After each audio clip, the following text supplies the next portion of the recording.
Hello friends, good morning সবাইকে। আশা করি তোমরা সবাই ভালো আছো। বাট আজকে আমি ভালো নেই, কারণ আমার খুব জ্বর। গলাটা শুনে হয়তো বুঝতেই পারছো, গলাটা খুব খারাপ। আর সকাল সকাল রান্না করে নিয়ে আমি একটু বেরোচ্ছি। সকাল সকাল রান্না করলাম, বেরোবো বলে গেছিলাম আমরা দিদির বাড়িতে সুপুরি দিতে, মা, বাবা, আমি।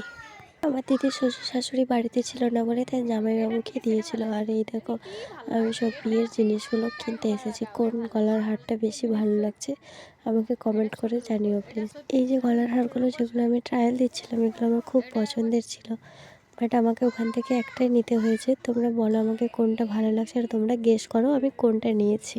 তারপরে আমি এখান থেকে প্রায় সব কিছু, মানে যা যা লাগে, গলার হার, অনেক রকমের আইবুড়ো ভাতের, বিয়ের, আশীর্বাদের, তারপরে হাতের চুড়ি, বালা টালা সব কিছু নিয়ে এসেছি। আমি গেছিলাম দাসপুর অঙ্কন জুয়েলারিতে। তোমরা যদি কেউ ব্যবসা করতে চাও এই দোকানটায় যেতে পারো, ওখানে খুব সস্তায় পাওয়া যায় জিনিস।